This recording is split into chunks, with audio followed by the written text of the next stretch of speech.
came out from Angry Robot in 2018, and it's a mashup of cyberpunk and solarpunk, cli-fi and spy-fi, and has adventure and romance.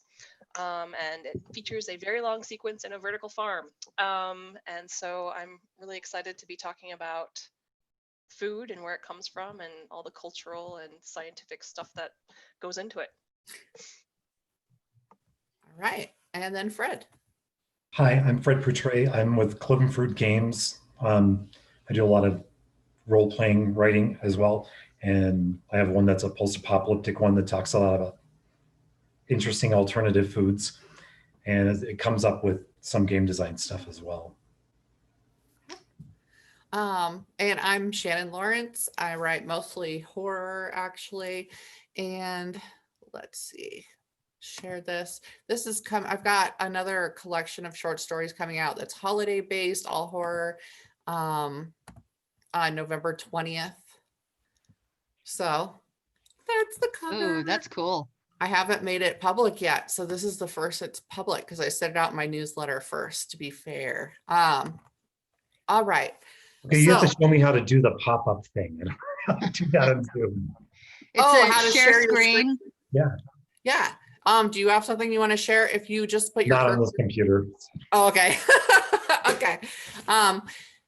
All right. So to cover this base, this is alternate food sources. So, and anybody who has questions, I will be watching the Q&A box. So just go down to your Q&A, you put your cursor over the bottom of your screen or the top of your screen, depending upon your computer, for attendees, and just pop a question in there and it'll flash at me and let me know that there's a question. So I'll hit that every little once in a while when I see them, and we'll take a break for those. Okay, so for the first question, I'm going to throw out, what do you think will happen with livestock in the future, first of all, because we're talking about alternate food sources. Why are we going to need to have them? Are we going to reach a critical mass where we can't keep enough meat around to eat it? Or what do you think, Fred? So I've lived in Colorado, Wyoming, a lot of places where there's a lot of hunters.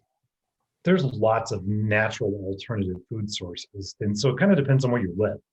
New York City, bigger issue than the middle of Wyoming, because they'll just go out and hunt an elk or a deer. If stuff becomes scarce in the stores here, they'll go hunt their own. So that's I think it's a huge factor on where you're talking about too. Vanessa, what do you think?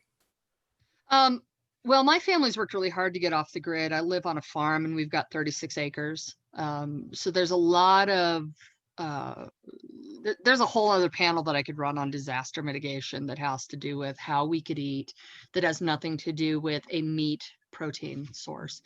But I think that as far as a meat protein source, we absolutely, as human beings on this earth, are going to outstrip our ability to produce traditional meat sources. And we see that in what we used to consider third world countries, although I hate that term. Those are really just countries that are recovering from colonialism. All of those countries are starting to consume more and more meat because their standard of living and their wealth has started to steadily climb. So they're able to consume more fish, more chicken, more beef, things like that. So even though in some other countries we're trying to scale it down and consume more tofu, more beans, more pasta, more rice, more Impossible Burgers, whatever we're working on, theirs is starting to climb. So we're starting to even that back out again. So we absolutely need to look at other things. When we start talking about kind of what we're writing about or working on, I have something that I'm working on that I'm really excited to talk about, but let's absolutely work on this topic first. Okay. And just a quick note, I see Rebecca popping in and out, so it looks like she's trying to get on. So as soon as I see that she's fully on, I'll have her introduce herself.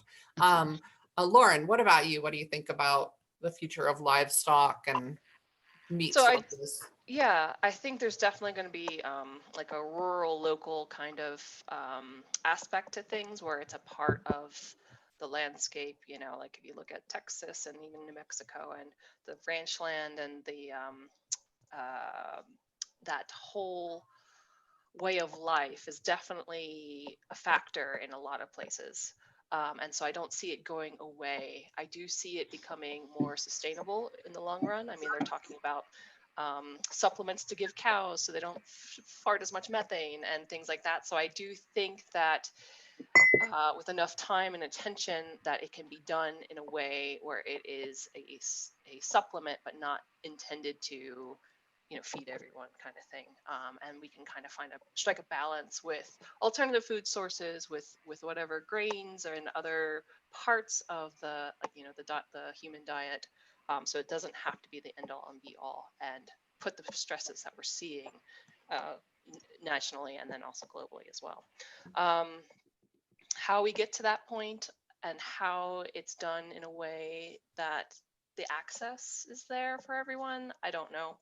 I think that's the tricky part, because you have to unpack that a little bit, both you know, with the socioeconomic things, in terms of the local politics and things like that. But I would like to see it get to a point where like meat is treated like, you know, like we raise turkeys for Thanksgiving, and it's like that special kind of moment where we enjoy that kind of thing, as opposed to an everyday kind of thing. So I think that would be a nice goal to get to. Whether it's doable in our lifetime, we can discuss that. And Rebecca, hi. Hi. Hi. Hi. Gonna Technical have you. difficulties. Yeah, that's okay. We're, you know, first a lot. Yeah. Go ahead and introduce yourself really quick. Hi, I am Becca Lee, also known as the Goth Hobbit around the con. And my background actually is a little odd for this one. I'm a really good cook, so I'm told. I pay a lot of attention to where food comes from. I'm a very active gardener, and I also have done restaurant work, so both in higher end and fast food. So I kind of have a lot of appreciation for that end of the process as well.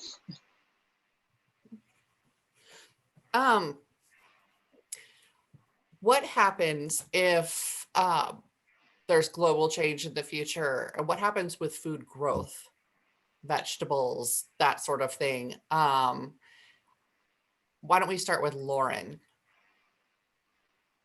Sure. So are you referring more to like the climate pressures that we're seeing in terms Yeah, of the changes to the growing season and arable land and desertification?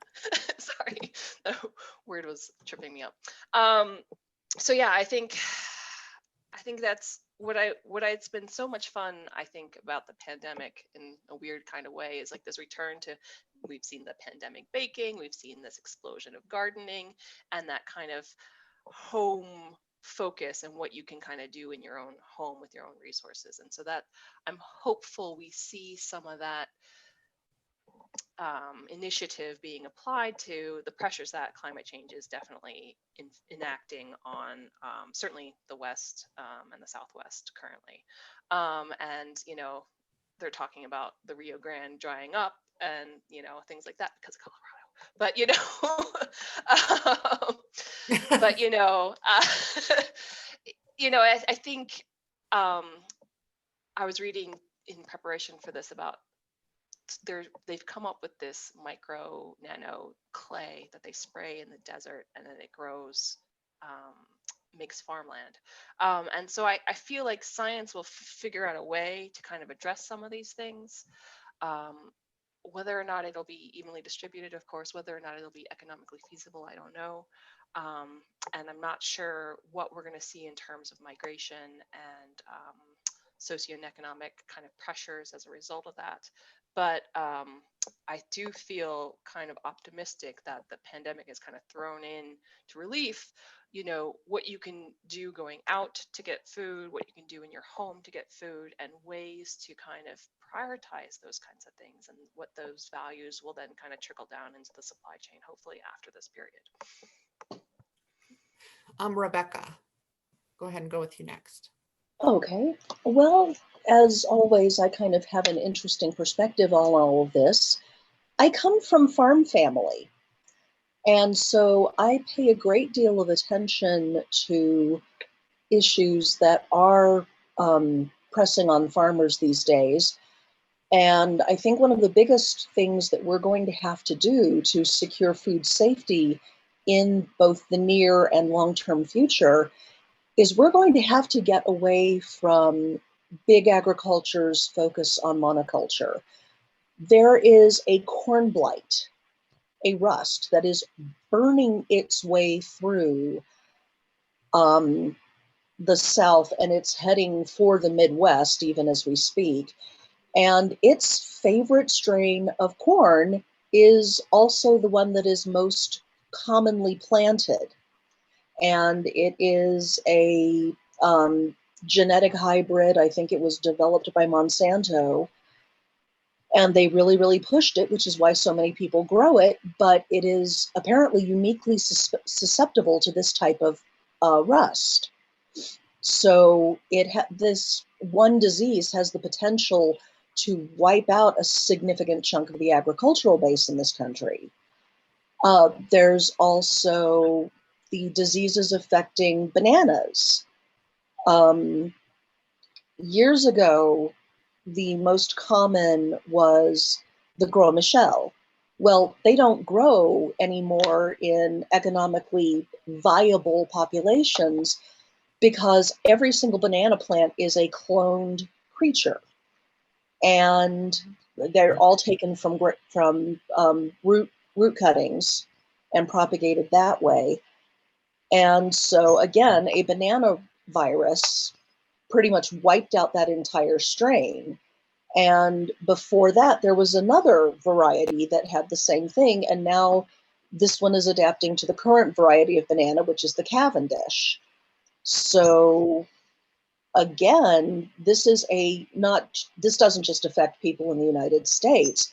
Bananas are a staple food source for much of the world because they are very, very nutritionally rich and fairly easy to grow in a lot of climates.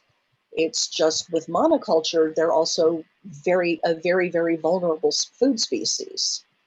So that's the biggest change I think that's going to have to be made. We're going to have to start reclaiming a lot of heirloom varieties. And again, my family grew a lot of those when we had a farm because, you stick with what works in your local area.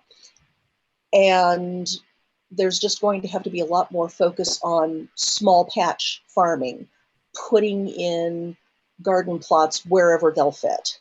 Food, not lawns. I'm a big supporter of that too. So. Vanessa.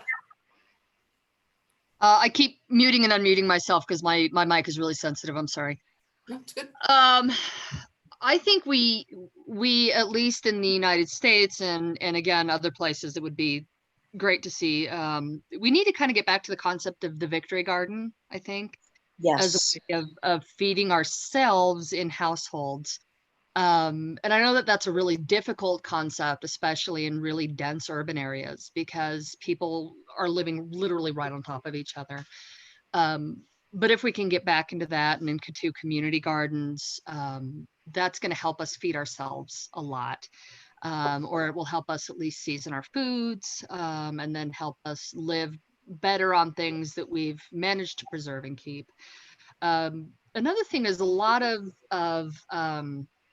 and again, I'm speaking kind of broadly on America because that's the country I'm living in, and that's hopefully the people we're talking to, or not. I mean, we can talk to other people too. I just, for this con, a lot of Americans don't seem to have a really good concept on where food comes from. They understand very well that they go to the grocery store and it's at the grocery store, and they probably have some sort of concept that there's a distribution center and that there are farms.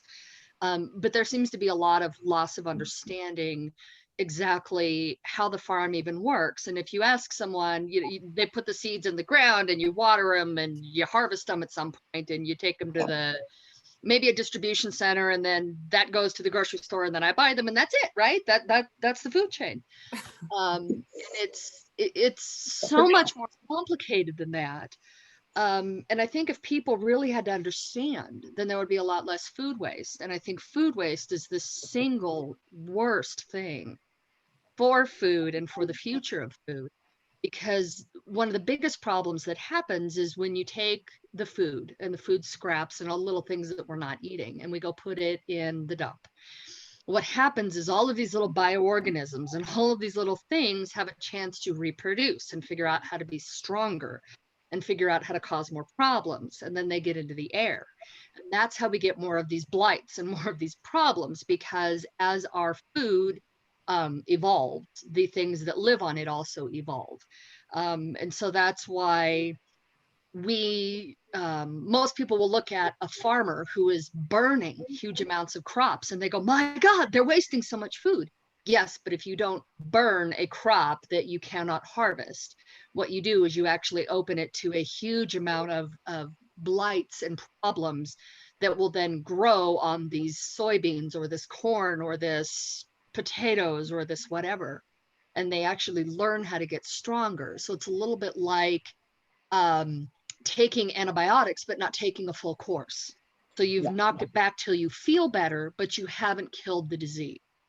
And then you put more corn in there, and all the virus does is it goes, haha, now I know how to kill this. And so you actually create stronger and stronger strains of things that will kill the virus, and you end up destroying our food source. And then Monsanto has to come around and say, okay, now how do we kill this? And it sort of becomes an arms race of how do we make food we can eat and is strong enough to defeat the blights, versus how do we create blights and viruses and things that will kill our food source that they can eat. So it really becomes an arms race, and it's not healthy for the planet, for animals, for us. So I think if more people understood food chain really, I think we'd have a better chance. Fred? Part of it is that we're not taking advantage of local areas, I think. Wyoming is really sunny, but very cold, a very sizable chunk of the year. Greenhouses here would do amazing in the wintertime. There's so much radiation here. We lack water. So that's one of the things we would have to pump in to make greenhouses efficient here. Arkansas, water all the time. You know, it's constantly raining there. Hydroponic system in Arkansas would be an amazing method, because you would just literally put collectors on the roof, filter the water appropriately, and actually a lot of it probably still has enough nutrition that it falling out of the sky there, because they don't get the radiation and such. So take advantage of what we already have. Use that technology we already know about and apply it appropriately to where we live.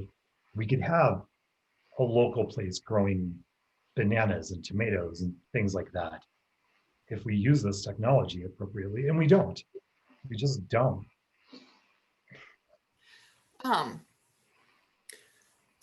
Well, about on the supply thing, I was thinking about meat on that too, you know, that's truly something that people typically don't understand. I've seen people go off about somebody who hunts for their meat, right? Deer, and they kill 2 deer. They've got their freezer stocked up for however long. But I've seen people get upset and say, well, that's cruel to go out and hunt deer when you could just get the meat from the supermarket. So there doesn't seem to be understanding about that either. There's a disconnect major. And I wonder if people had more understanding about that, how many more would be going to alternate protein sources and that sort of thing. Or at least throw away less that they had to work for. Yeah. Absolutely. And just consider this is a living thing, you know, there's some honor in that, in not throwing that meat away because we let it go bad or something like that. And part of it with throwing food away is we can compost so much of it and then like throw that back into greenhouses and gardens, victory gardens, things like that. And a lot of places don't have the infrastructure to really do that very well. Yeah. Well, and, again, the pandemic kind of threw into relief the commercial meat processing plants too, and the conditions there in terms of both just like the FDA regulations that have just consistently been carved away at, but also then the labor force and the safety requirements and the how one case of COVID can shut a plant down and all that stuff, and putting pressure on the demand of the whole system. So I feel like this is like a perfect opportunity to kind of recalibrate a lot of this stuff and broaden awareness. And I just, with maybe some national leadership, we could do that. I just not sure how we do that without that. I like that. It's time to recalibrate. I like that a lot, Lauren. Good job. Yeah. So I have my list of questions and we can go down the questions, but Vanessa, what you were saying earlier about talking about projects that you're actually working on and how you've utilized that. Let's go ahead and jump there and see where that takes us. And I'll start with you because I know that you actually had thoughts about that for sure. So go ahead and hit that. Okay. Well, I'm really excited about this. So I'm writing military sci-fi that takes place way in the future, when human beings have left Earth behind. That was just too polluted, too used up, too done. So we've taken to the stars, and we have terraformed a lot of different planets. But because we're not 100% sure how all of the animals and all of the plants and things are going to react to rapid terraforming, there has to be a way to control and regulate what people can and can't eat. So what I've turned to is spirulina as a food source, which is a blue-green algae bloom. It's a cyanobacteria. And it's something that human beings have. We currently eat it actually as a protein supplement, as a vitamin and mineral supplement. It's not seen as a full-on food source, but it's eaten by animals as a supplement to their feed. And it's actually something that NASA has looked at for advanced space cultivation, like taking it to Mars and things like that. So it definitely has a lot of potential. So the way that I'm using it is it's something that the government produces as the approved food source for everyone. But of course, then the hidden piece of that is they can also control who gets fed and who doesn't. And then the inferior food can be fed to the people who are who have maybe fallen out of favor. And so I have written a very stratified culture, a society that's built in levels. And so those who are favored and the best get the very best pieces of this, and those who are on the very bottom of society get what are known as cuttings. It's the very inferior piece. And then there's also people who take meat off of planets that we're not positive what'll happen to them in a bunch of years. Or they poach, they take rats from behind dumpsters, or they take meat from somewhere else that is called scrap. Because again, we don't know what's going to happen, but people still have to eat. And then the ultra rich can afford meat that we've studied what these animals have done over the past 20 years. So we know that if you eat them, you're not going to get hurt. So food has become very much so a way to look at your wealth and display what you can and can't eat. But then as a result, some people can't eat beef because they haven't developed or inherited the enzymes. So they have to get shots if that's what they want to eat. So it's a way of controlling and separating the population. And so I think that was a really fun thing to explore. How would you feed people that are spread out among a lot of different planets that the terraforming may or may not have changed how the animals interact? Uh-oh, we may have lost Rebecca again. Oh, here we go. Oh, you're back. Okay. So that's what I've got. Anyone else doing some really cool things with food? I think it's cool. I'm really excited. I think it's fun. Well, and you just think about the supply issues that we've had during the pandemic, right? Just Yeah. the stuff that we randomly, I tried to go get canned pumpkin just because I was like, all right, it's fall. I'm making a pie. Something, and I went to like 3 different stores before I gave up because there was absolutely none. So just that's so small scale compared to if people were living on different planets. And you would have to ship things. You would have to be sending those up on these spaceships, right? Or Yeah. figuring out how to get it again locally from wherever they are, and you've got to Right. figure something out. Ship Um, blooms from one place to another. Yeah. I'm sorry, Lauren. No, I just wanted to jump in with the whole supply chain thing because that was something that I was exploring with my novel, Yes. Implanted, because it was set in a domed city. And it's because we've had to retreat to domed cities because the environment outside is crap, and then the process of rehabilitating the land. But the reason there's a vertical farm is for the distribution and supply, because it runs the length of the city and then it can radiate out and distribute to the different levels that have kind of stratified themselves as a result of this kind of compression. And so that was a lot of kind of fun to kind of come up with that, because it took a while to figure out, like, well, wait, how do people get food? And it can't just be in one spot. It has to populate all the levels across. So that was my solution in that kind of hypothetical kind of scenario. And then I wanted to touch base on another story that I had written, and it was again space travel, and it was they didn't, for whatever reasons in my head, they didn't have any fresh produce on board their ship because of the effort to grow it and all that stuff. And so what they had was this kind of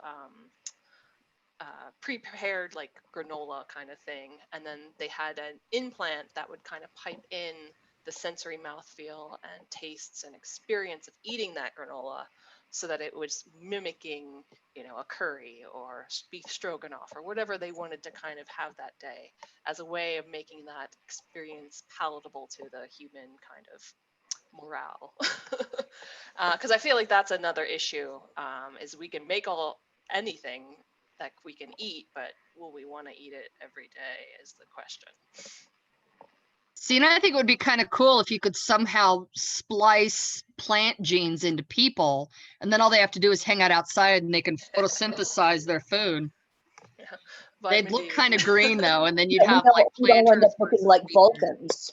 Yeah, Yeah. planters versus feeders. That'd be cool.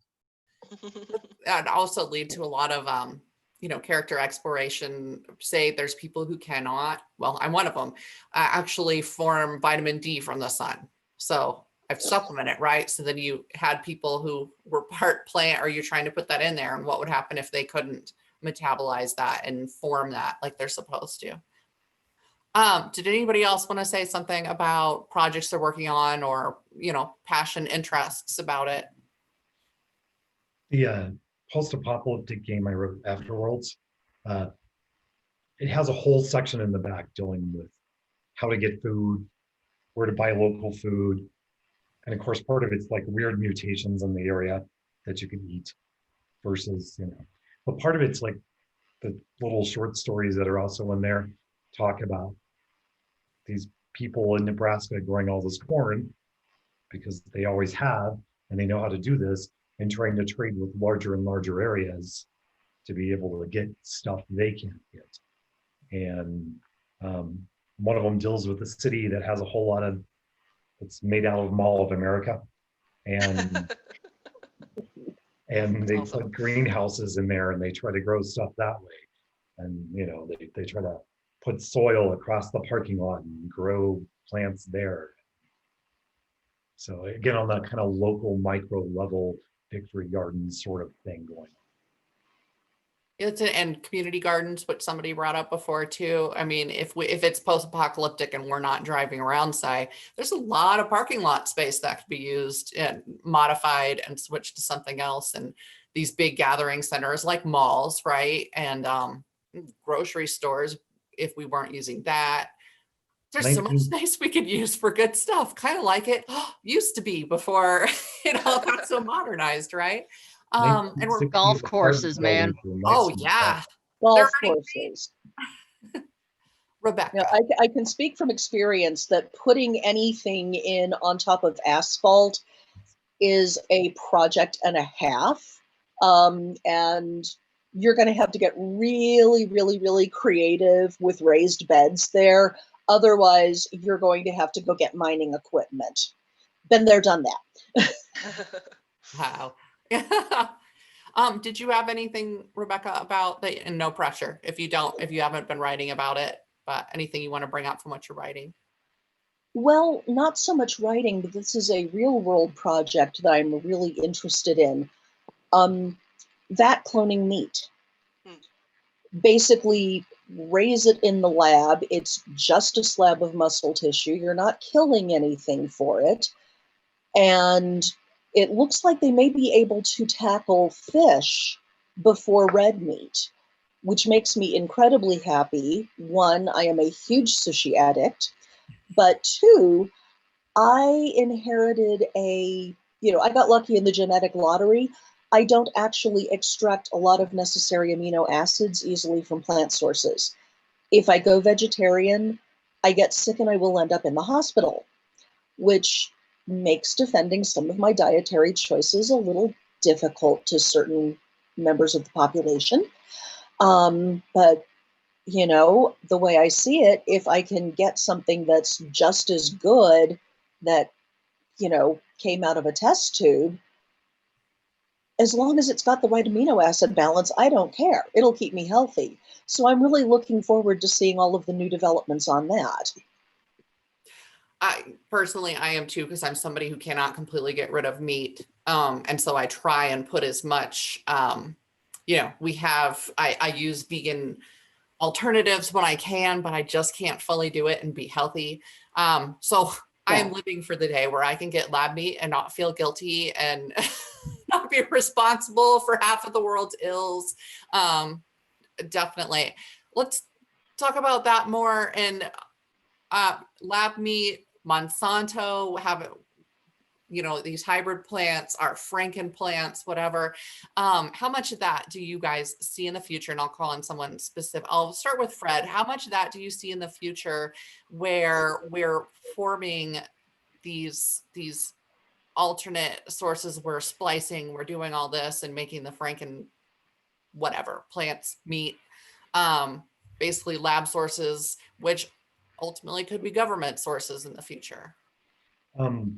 We already have it with plants. We have so many genetically modified plants, and most of the commercial cattle, sheep, chicken are also genetically modified. Certainly not all of them. Tyson's real big about not genetically modifying, not giving them a whole bunch of antibiotics, and trying to just raise healthy chickens normally. But a lot of the other companies out there have already gone with genetically modified creatures and plants as is. I think part of it is just the technology. How soon can we come up with the slab of meat in the lab, and how soon can we stick it in a can and not have people notice? I think is the bigger thing, because for a while there, people were afraid of what genetically modified food could do, and some of them still are. And we're going to have to live with it a lot longer before we find out if there really is an issue or not an issue with it.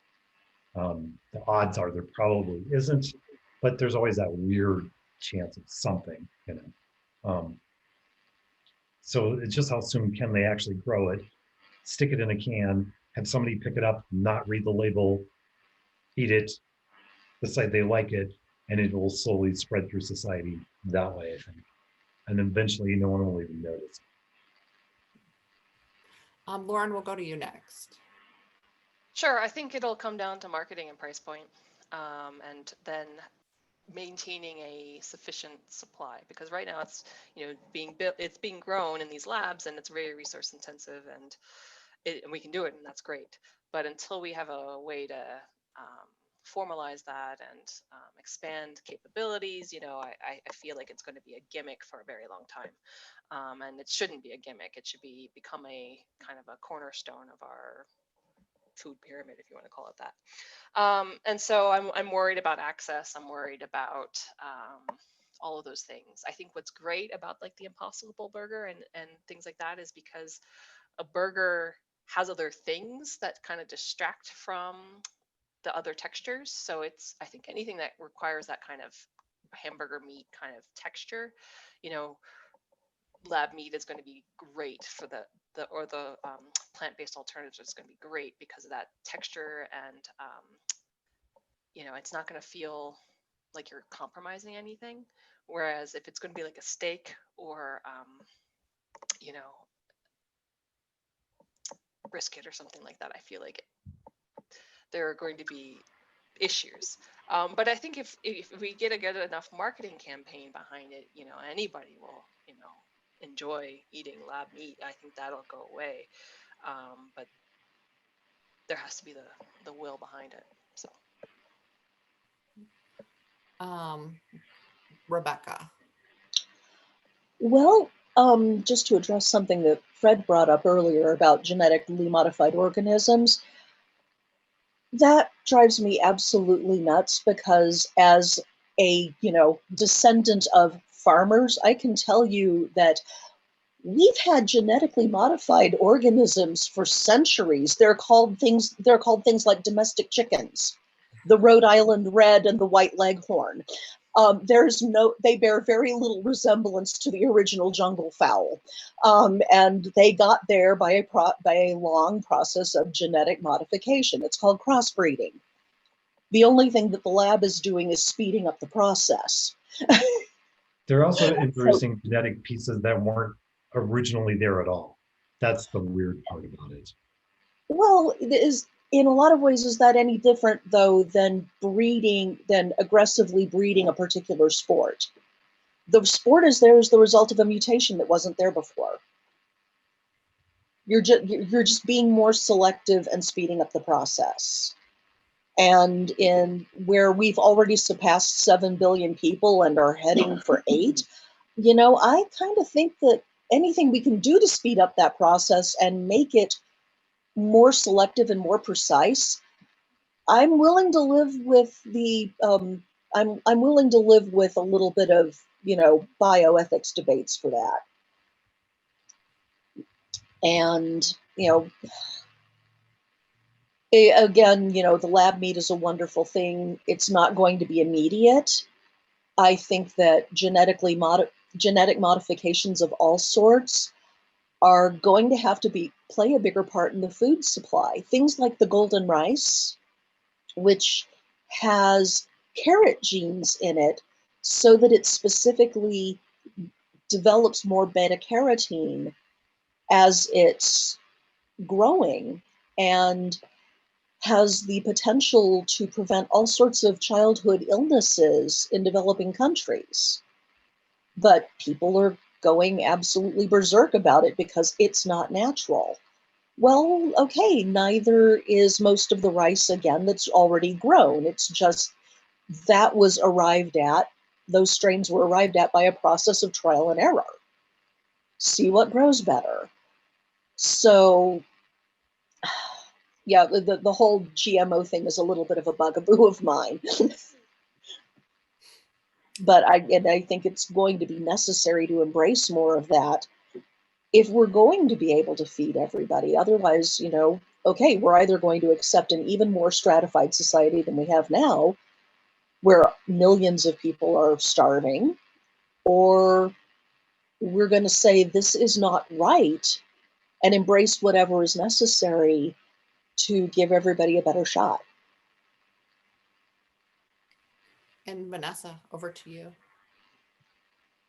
I think GMOs are just sort of the hill to die on of the day. It seems that every few years, everybody picks a new thing to get horrendously upset about.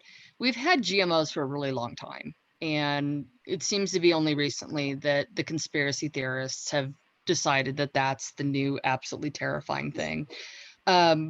We do put strains of DNA into them to help them be more resistant to bugs, more resistant to blights, more resistant to this. But if we make the plants themselves more resistant to bugs, we don't have to use as many pesticides.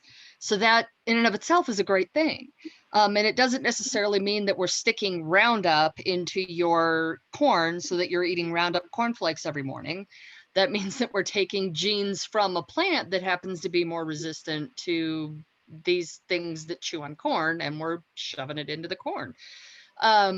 So again, I think that it really comes down to a lack of understanding of the science in the general populace that gets people really upset, and they'll read a couple of little things or some memes online and they get really, really worked up and decide that that's the new hill to die on for the day. So I think that that's an example of the internet or lack of information or a tiny bit of information causing way more trouble than it's worth.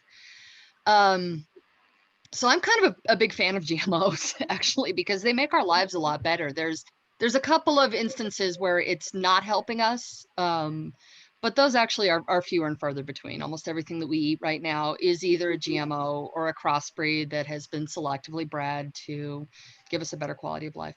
I'm probably going to be the odd man out though on one thing. I'm not 100% sure I'm ready for lab meat. Sorry. I've had Impossible Burgers. I like soy things. I've had them. I will eat them. We are not a humongously meat consuming household. We've cut back on the amount of red meat that we consume because red meat takes a lot more energy out of the earth to produce than things like chicken, things like fish, things like turkey. The larger you go in the animal scale, the more energy it takes out of the earth to produce it. It takes more grass energy, more water energy, more food energy, more producer energy, more consumer energy. So we are definitely very aware of that fact. So we eat less of that. But we still have meat 3 or 4 times a week. We eat a lot more plants. We try to be very ethically conscious, but I gotta tell you, I'm not 100% sure that I am ready to pull a slab of meat out of a test tube and just munch right down. It's called spam. I know, right? And how long has that been around? I'm just not 100% sure. I'm just not ready. I don't know. I'm just not there, because to me, it doesn't, I can eat it with the understanding that this is not really meat. Because to me, meat comes from, it's animal flesh, and it's an animal that, and maybe it's just part of a spiritual connection that I feel like we have with the earth. That the earth gives us gifts, and one of those gifts being that, and I apologize to get philosophical for a minute. My husband and I teach our kids that we have to be practical with our philosophy with the earth. We are born with we tell our kids, because both my kids are autistic, so we tell our kids that they have giraffe teeth in the back and lion teeth in the front. So we are designed to eat both. At least designed by nature to eat both. But we have to be grateful for all that we have been given. So if we eat meat, if we buy meat, we need to eat the meat before it goes bad, and we need to do our best to eat what we've been given. So we'll have chicken legs and we'll have chicken thighs, and we don't usually eat the breasts because the breasts are very expensive and lots of people want that cut. So we buy the cheaper cuts, and we often say, thank you, chickens, before we eat, because I want them to be grateful.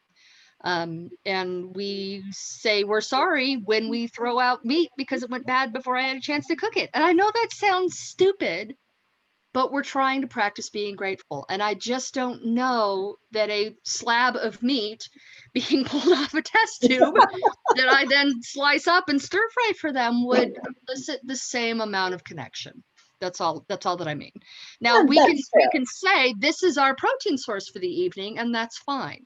But I don't know that it, for me, would hold the same connection as this is meat. That's life, and we're eating it. Correct. But I also wholly support, I've got friends who are vegetarians, and I never try to trick them. And I never get in their face about it. And I have friends that are vegans. And whenever I have vegetarian or vegan friends over, whether it's choice or allergy, I'm very careful to separate pans and tools that I'm using to cook out of each pan. When I have someone with an allergy or a preference, I always serve them first so that nothing gets splashed or wrong tools be used. I'm very careful to respect them and their wishes. I ask, can you handle the smell of meat being cooked? If not, we'll cook it outside on the grill. Because it is about respecting their connection as well. Yes. So did that kind of answer your question, or did I prattle too long? No, it's good. I don't know that I could be like, here is your meat. Well, I think that, yeah, you're talking about like like your spiritual connection. But I feel like there's a lot of communities have that cultural kind of, not bias, but that, you know, we are human. This is, like you said, this connection is important to kind of maintain in some capacity. I feel like it's going to come of our own recognizance, maybe not, but of necessity, yes. And I think that's where we're going to see either national kind of standards come to play, or socioeconomic pressures and things like that to kind of force these kinds of things. Because if we're just going to expect people to just do it on their own, I mean, steak is really good. You know? I agree with you, and I'm not saying that we can't have it. I'm just saying that maybe absolutely. we don't need it 7 nights a week. A big old honkin' T-bone and Certainly, 9 certainly. big old potatoes dripping with your butter and grease and bacon, and although Of bacon's course. I have to have protein. If I don't have meat protein or egg protein, I get grumpy. I'm like an anti-vegan when it comes to that. your lion teeth get grumpy Yes. if they don't have meat. Lion teeth and giraffe teeth, or lion teeth need food. Yeah. Vanessa, no fair talking about bacon before I've had breakfast. Oh. I haven't either. I'm so hungry right now. But